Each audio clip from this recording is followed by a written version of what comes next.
So it's a beautiful day here in the forest in the Italian Alps, and it's stunning. I mean, look at this. Now, I'm not crazy. It actually really is a beautiful day, and here's why. Now, you might notice it's raining, it's overcast, it's cloudy. It's a kind of day that most photographers just want to crawl up in bed and watch Netflix. These are the perfect days to come out here in the forest. I really do mean it's a beautiful day. On a day like today, conditions such as this, when it's overcast, when it's cloudy, even when it's raining like it is right now, we have this soft diffuse light.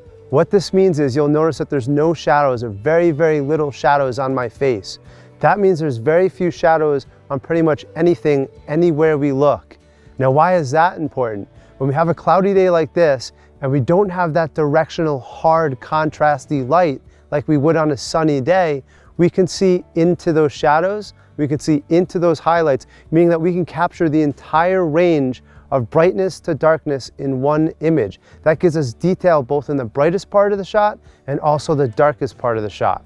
So yeah, we can't control the weather as much as we'd like to. We could barely even freaking predict the weather. But what we can do is control what we do and where we go and what we shoot when the weather is a certain way. And I mean it, a certain way. It's not bad, it's not good, it's just a certain way. And when you have that perspective, the whole world's gonna open up to you. Whatever the weather's doing, whatever the conditions are outside, you can adapt to get the type of shot and the type of images that you want given those lighting conditions. That's why we're wandering around in the woods in the rain right now. This is intentional, I promise you.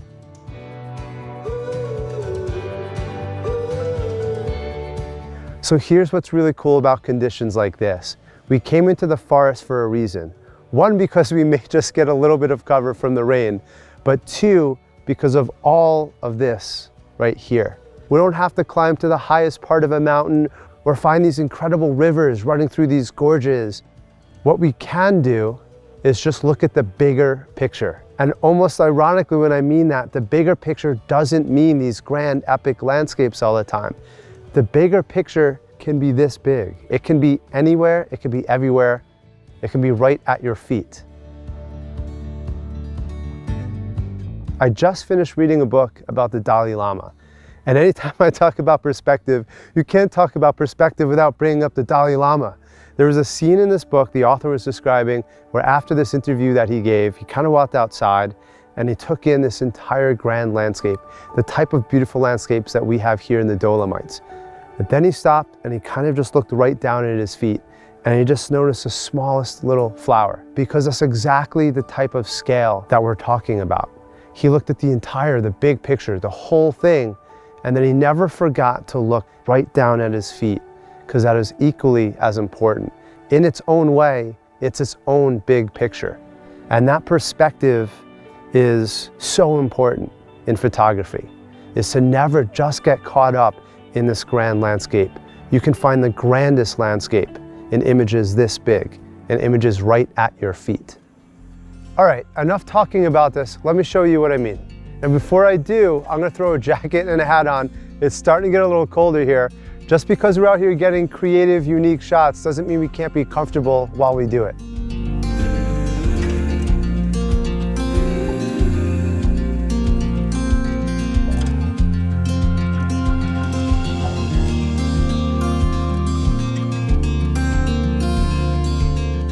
So, perspective, right? This is what I'm talking about.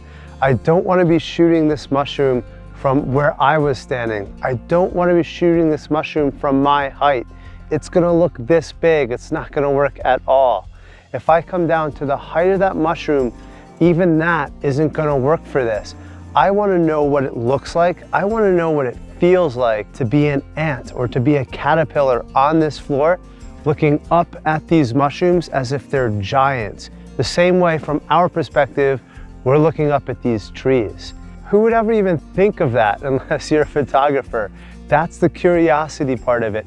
Let that drive your perspective. Let that drive your creativity. Let that drive your photography. That's what we're gonna do here. So this mushroom's honestly pretty freaking boring from this height. Now watch what happens when I get my phone below this mushroom and look up at it, completely changing the perspective. Now how am I gonna do that? I can't just take a photo like this. because the height of the phone is actually taller than the height of the mushroom. All I really need to do is rotate the phone, right? I want to get the part of the phone where the lenses are and rotate it so that's the lowest part of the phone. So when I get this, I can put the lenses right on the floor and look up. You can't do that with a big camera. You can't do that with a DSLR because the lens itself, the camera itself, but also the lens itself is larger than the mushroom. So there's no way to get lower there. There's no way to get underneath it. Here we can actually get underneath it, and that changes the perspective entirely. Now there's a reason why I'm shooting like this, right, in vertical mode, because I want to see this mushroom as if it's a tree. And this mushroom with the cap and the stem, it's tall. It's taller than it is wide. So I'm able to fill the frame with the entire mushroom if I turn it in portrait orientation. So what I'm going to do is get down really low, have the lenses on my phone almost touching the floor, and tilting back up and get that photo there. Now that's pretty good, but I want to get a little bit closer. I want to fill the entire frame with this mushroom from underneath. So how I'm going to do that, I'm going to switch over to my 2x view. That's going to allow me to get just a little bit closer and fill the frame with the entire mushroom. Let me show you. So again, we're going to get down really low. I'm going to click to my 2x, and just like that, it just pops up and fills the entire frame with the shot that I'm looking for. Now that's the shot right there. That looks pretty freaking cool. So that's what it looks like. That's what it feels like to be a tiny little caterpillar on this floor, looking up at this tiny little mushroom as if it's this giant, enormous tree. That's curiosity. That is perspective. That's how you get unique images. That's close-up and macro photography.